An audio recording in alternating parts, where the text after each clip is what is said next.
It is finally here. This patch, this long-awaited, long-alluded to patch that we've been hearing about for like a week now, week and a half, I believe, since the campfire thingy, the podcasting they did. This build has been alluded to for a long time about nightmare changes, class changes, a bunch of great stuff for the game overall, bug fixes, performance fixes, just everything that you could possibly really want. This patch has been essentially teased for a long time, and it's finally here. This is one of many, by the way. As far as I'm aware, this is only one of many patches that we're going to get in the lead up to Season 1. They still have other changes that are not actually in this patch that were talked about, and they've even mentioned in this patch notes, we'll get to it in a second, that they are going to be changing more and more things as they go on, so this is only like patch 1 of maybe like 2 before we get to Season 1.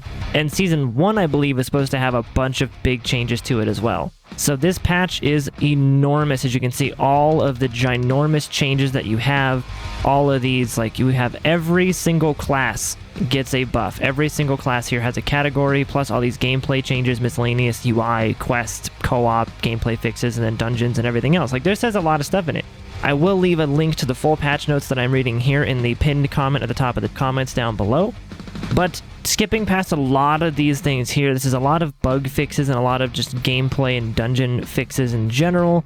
Gameplay fixes, a lot of co-op fixes, which is good to see. Quest fixes, we have a lot of UI changes and fixes, which is really good to see. We got a bunch of miscellaneous things over here for the console, for just general stuff, and then down over here is where things get really fun. So these are the gameplay adjustments, and right here it says significantly increase the experience awarded for completing nightmare dungeons. This is the big thing they were talking about. Same with this next thing over here, which is significantly increase the experience gained from killing monsters in nightmare dungeons. That was another big thing. They've been talking for a while about how they want to make Nightmare Dungeons the endgame activity along with Helltide. So this is part of their thing to do that. This is part of how they're going to incentivize us to actually go into Nightmare Dungeons instead of just farming regular dungeons like we all have been. So going forward, these actually will be the one way that you want to farm is Nightmare Dungeons and Helltide.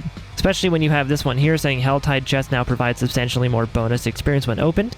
That's pretty good too. You also have significantly increased reward experience from completing individual whispers across the board, and you have fixed an issue where no experience was awarded for completing the holdout style event that can occur after completing a dungeon. So lots of really good changes here in terms of the experience rewards that we can look forward to in Nightmare Dungeons and Helltide and everything like that as well.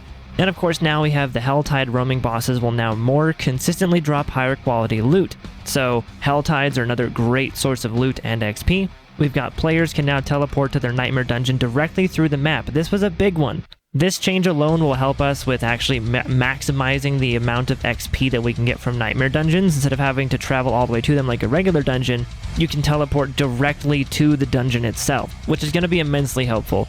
And we also have weekly bonus caches from world bosses no longer have a level requirement for opening them. So what that means is basically if you do a world boss, how you get that little crate that's level 80 required to open it, and you can't open it if you're below 80, you can now open that at whatever level you are actually completing that boss at, which is great. But bear in mind that whatever level you open it at, if you open it at like 50 or 60, by the time you're level 80, those drops won't be as good. So you might want to wait until you're level 80 to open them anyway. And there is a developer note here saying we are currently working on increasing the monster and elite density of endgame content and plan to introduce this change early in Season 1. So they're already talking about early Season 1 changes and how they're actually going to affect the endgame grind of all of the hardcore players that are still playing the endgame stuff. So that's really good to hear.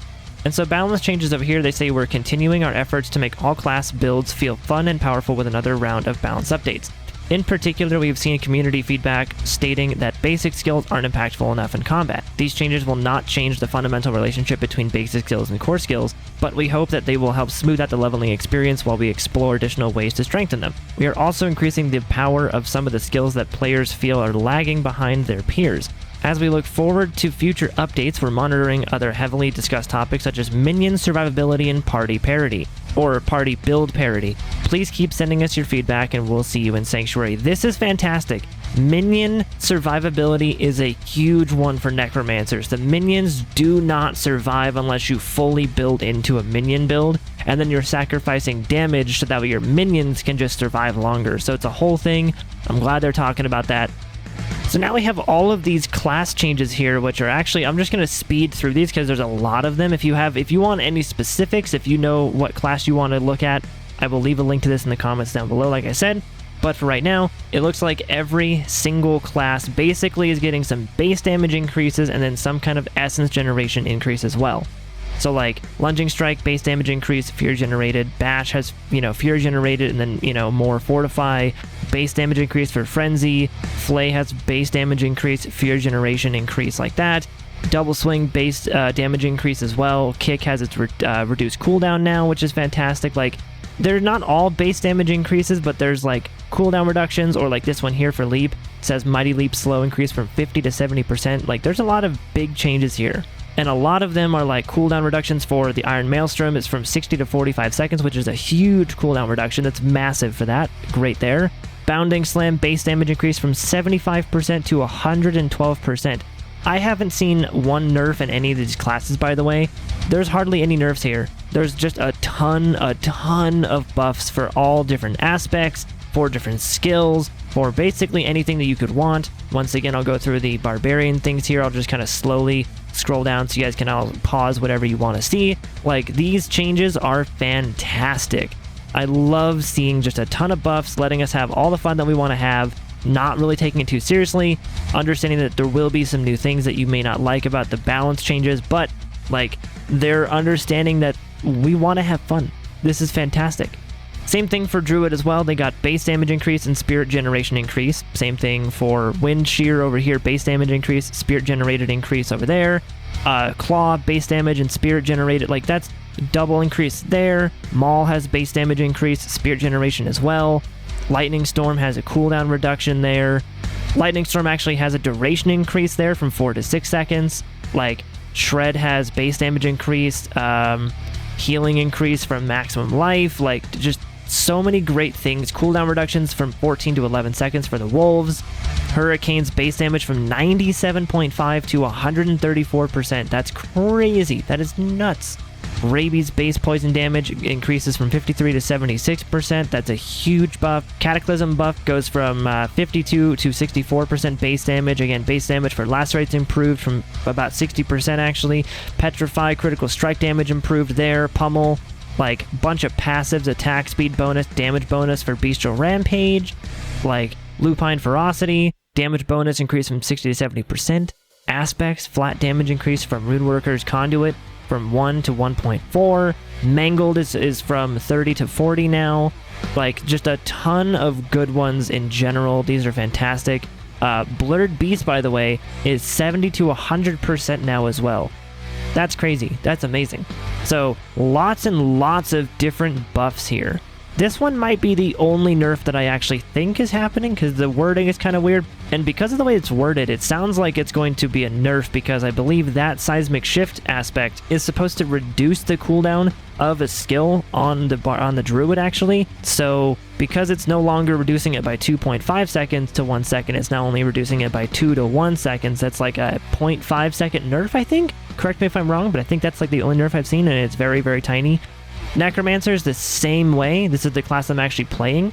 So they've got Reap has base damage increase. You can actually spawn more corpses now too, because the cooldown for that is reduced. You have Decompose base damage increase, base essence generation increase for Decompose. Hemorrhage base damage increase, essence generation. So there's a theme for every class so far, that there's a base damage increase and your main sort of resource generation increase too, whether it be, essence for the Necromancer, whether it be spirit, or whether it be mana, whatever it is, there seems to be a theme of increasing a base damage slightly and also giving you 1 to 2 more points of essence every time you use it, which is fantastic. Bone Splinter, same thing actually, too. Base damage, essence generation increase. Sever has the initial base damage increase by 3% and has a base damage increase of the return damage from 25 to 40%, which is fantastic too. Bloodlance, so Supernatural Bloodlance overpower requirement is now reduced from 8 to 6 casts, which is just great. So you just have to cast less Bloodlances in order to get the guaranteed overpower. Bone Prison's cooldown is reduced from 20 to 18 seconds. That should probably be like a 14 seconds in my opinion. Iron Maiden's base damage increase doubled from 10 to 20%. Horrid Iron Maiden damage bonus increased from 15 to 20%. Corpse Tendrils spawn more Blood Orbs from 30 to 35%. Bone Spikes base damage increase. Minions can now be targeted, basically, is what this one says. And of course we have Raise, Skeletons, and Golem. Minions will now always engage targets with a cast curse. So for all of us Necromancers out there that are tired of our minions ADDing across the room to the tiny little spider in the corner, you can now use something like Decrepify or Iron Maiden or any of those curse skills, and you can basically just put it onto a boss or put it onto a group, and that group is now the priority, so you can kind of target them. I want to know what else they're going to do for that, because I don't use curse skills. They really want you to, it looks like, but I don't use them, so I wonder if they're going to do more with that. But that's really awesome so far, that you can now kind of target enemies with it.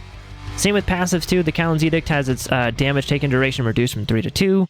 Rathma's Vigor also got a buff. Spiked Thorns, the Thorns damage over here, Spiked Armor got a bit of a buff too. The legendary aspects like Bursting Bone got a flat damage increase. Flesh Rending got an essence generation increase from 10 to 20 to 20 to 40. That's freaking nuts. That's so much more essence generation you can have. And of course, Fast Blood's ultimate cooldown reduction has been buffed as well. And same for the Rogue as well. The base damage is increased from 23 to 25. Blade Shift base damage increase. Heat Seeker has base damage increase, and then primary Heat Seeker damage increased from 30 to 75%. That's a big buff. Forceful Arrow base damage increase, Barrage base damage increase, Caltrops, Methodical Caltrops chill increase from 20 to 25, like Smoke Grenade's cooldown from 15 to 30. Smoke Grenade's cooldown goes from 15 to 13. Rain of Arrows also has a cooldown reduction, and the Potency of Imbuement over here is from 20 to 30% there.